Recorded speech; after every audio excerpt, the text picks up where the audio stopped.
lapsed, te lugesite õpikust läbi 2 lehekülge ja seal oli kirjeldatud teile sellist teemat nagu esmaabi põhimõtted. Mida endas kujutab see esmaabi, mida see tähendab ja mis on need põhimõtted? Sellest me ka teiega täna räägime. Täna me teiega veel esmaabi võtteid ei räägi, sellega tegeleme järgmistel tundidel. Aga tihtipeale tegelikult me hindame natuke võib-olla rohkem neid võtteid, kui räägime sellest, et mis see esmaabi üldse on ja mis on need kõige tähtsamad asjad. Mida ma sellega mõtlen, kohe vaatame.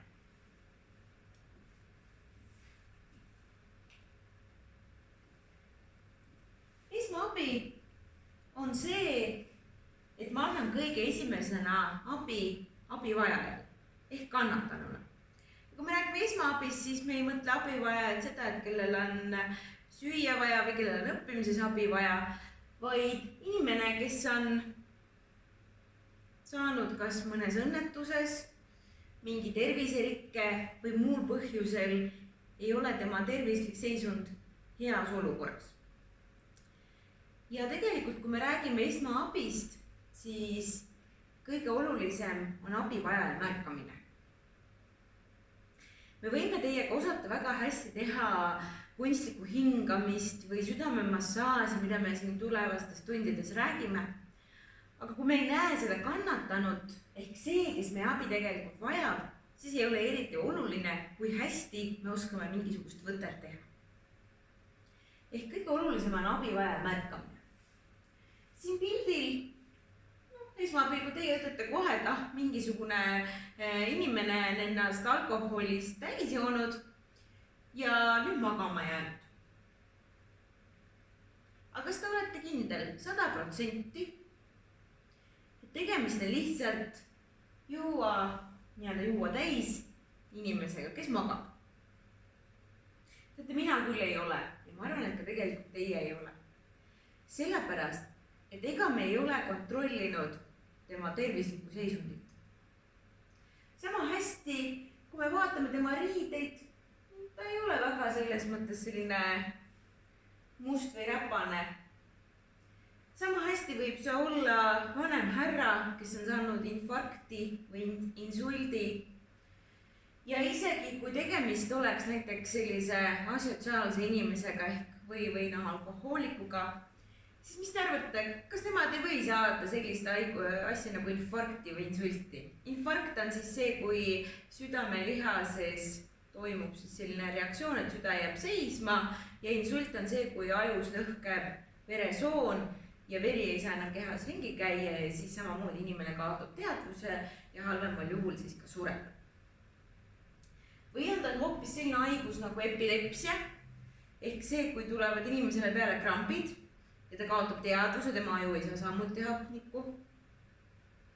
Või on ta hoopis saanud päikse käes, võib-olla ta tõesti heitis algus magama ja sai päikse käes hoopis piste ja nüüd on üle kuumenenud. Me tegelikult ei tea seda. Ja meile esmapilgul tundub, te näete, et siin taga liiguvad mingisugused härrasmehed. Ja inimesed, kes sellest härrast välja ei tee. Aga meie ülesanne ongi märgata teda. Sellepärast, et see mees, kes seal maas lamab, võib olla ka abivajaja. Kelle elu sõltub meist. Kelle elu sõltub sellest, kui kiiresti meie reageerime.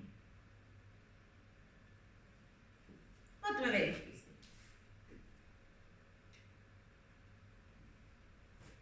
Jälle, üks meesterahvas puu all, meile tundub, keegi on hakanud päikest võtma või hoopis on selline olukord, et on siin alkoholi tarvitanud.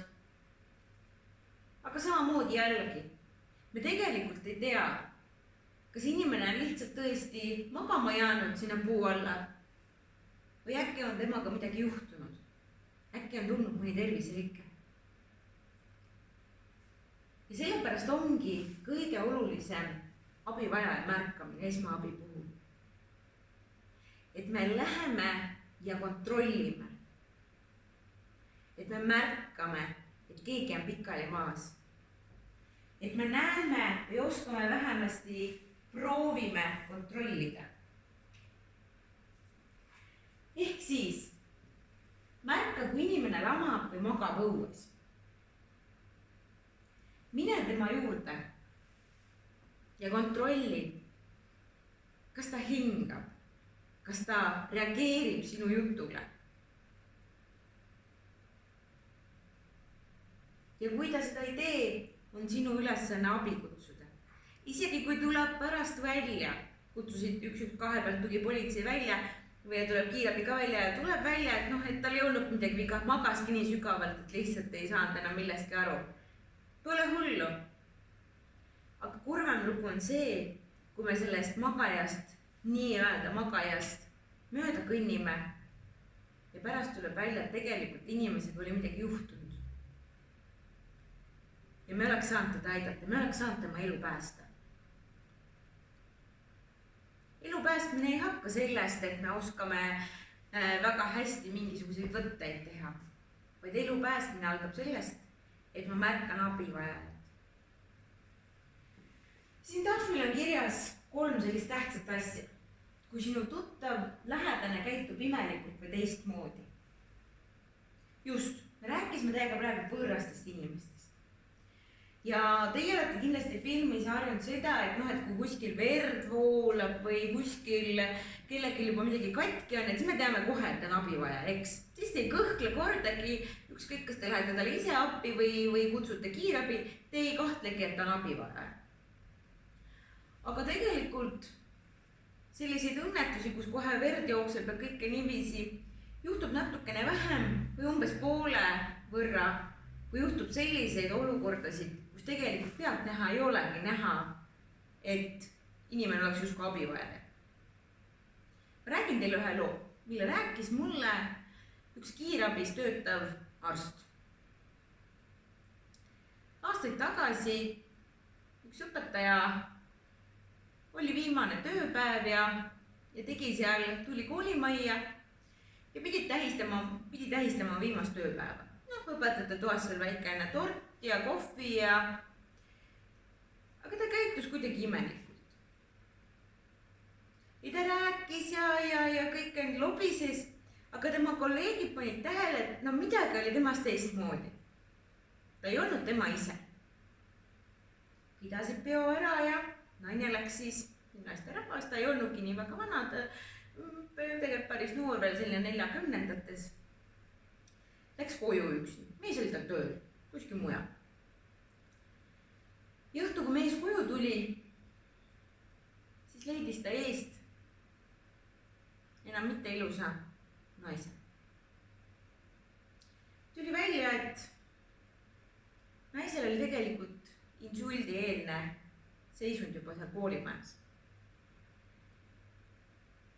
Ta käituski imelikult koolimajas, ta oli natukene selle unustas asju, mida ta kunagi ennem ei olnud teinud. Unustas asju, oli lihtne asi.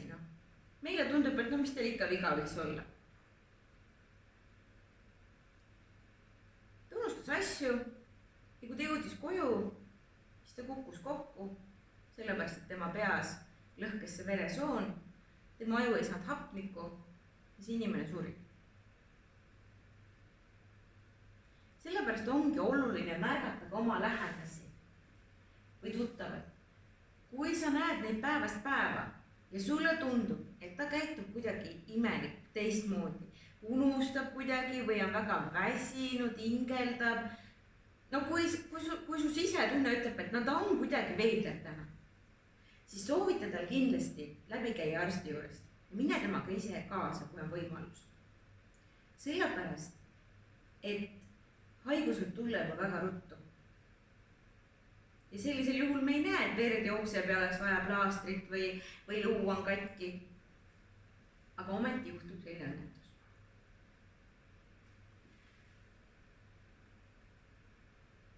Ja märka, et muidugi kui on õnnetus, kui sa näed, et seal on autod kokku põrkanud või keegi inimene on seal maas ja ratas on ta kõrval või mis iganes, siis muidugi samamoodi märka seda abivajajat.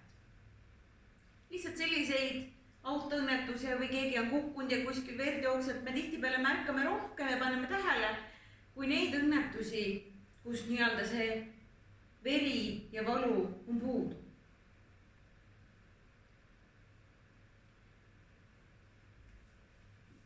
Aga esmaabil on veel oluline. Nüüd me oleme juba abivajajad märganud. Aga mida edasi teha? Tegutsemine. Tegelikult inimesed kipuvad, lähevad ikkagi ärevile ja lähevad närvi, kui nad satuvad kuskile sellisse kohta, kus mingi õnnetus juhtub. Eriti lähevad nad nii-öelda ärevile ja närvi siis, kui nad on ise selles õnnetuses osalenud. Aga ma loodan väga, et te suudate nii palju teha. Kui sa ei julge, ei suuda tol hetkel ise abivajajat aidata, helista palun 112.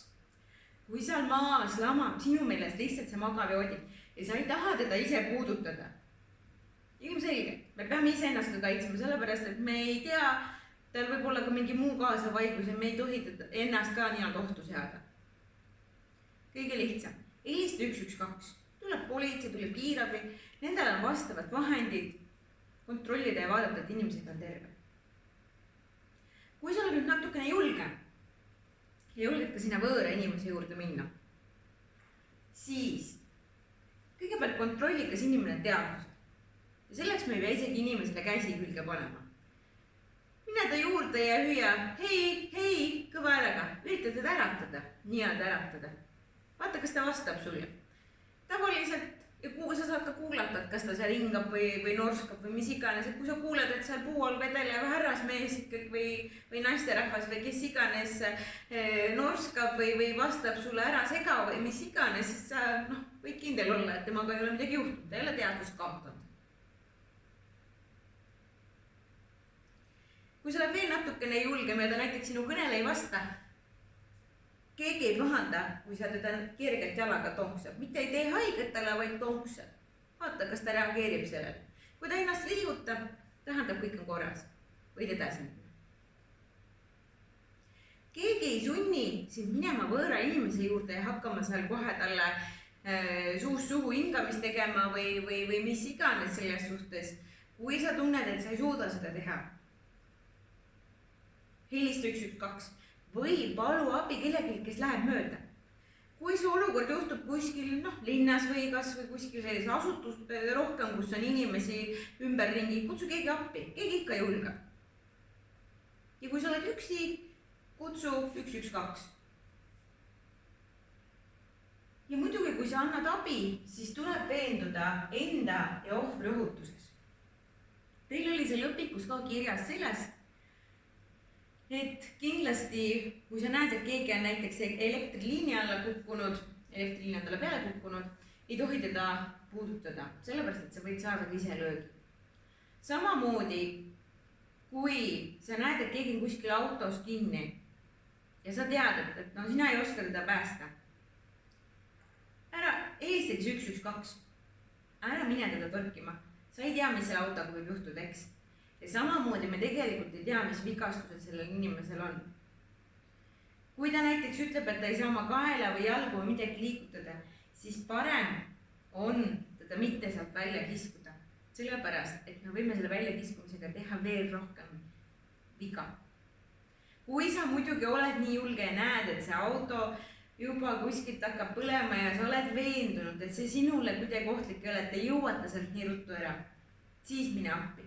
Kui sa näed, kardad, et sa ei jõua ja kohe läheb mingisugune auto või mis iganes põlema näiteks või kas või tulekahju korral, siis 112. Jah, jube on seal kõrval olla ja nii-öelda mitte midagi teha, aga see on ka tegemine, kui sa kutsud abi ja hoiad ennast, sellepärast, et üks ohver on vähem kui 2 ohvrit. Ja sellel abivajajal ei ole ka sinust kasu, kui sinuga midagi juhtub. Ja kui sa näed, et sa ei saa teda aidata kuidagi samamoodi jälle või kuskil on mingisugune väga ohtlik olukord, samamoodi proovi kas või kaugel, proovi ilmaga suhelda, kontrolli, kas ta vastab sulle, sa saad oma häält kasutada. sa ei peagi teda kohe katsuma ja välja tõmbama minema.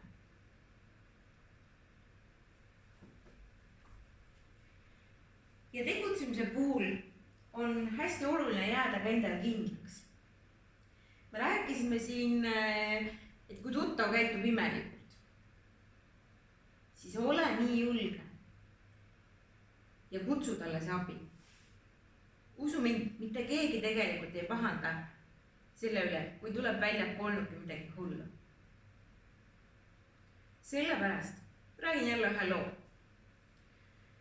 Oli üks abielupaar, juba päris kaua aastaid koos elanud. Ja ühel hommikul mees ärkab üles, et tema rinnus valutab. Naine ütleb, et ma kutsun kiirabi. Äkki on sul infarkt? Ei kutsu, ei tohi kutsuda. Kui sa kutsud, siis ma sinuga enam ei räägi. Läheb mõned tunnid mööda ja naine jälle proovib, et kuule, ei ole ikka üle läinud, ma helistan. No vaatame üle, mis on. Ei ole vaja, ära kutsu. Ja nii jõudis see päev õhtusse ja ühel hetkel kutsus kiirabi hoopis naabrinaine. Kuulis, et mees oli poig. Kutsus naabrinaine. Kiirabi jõudis kohale. Elustasid.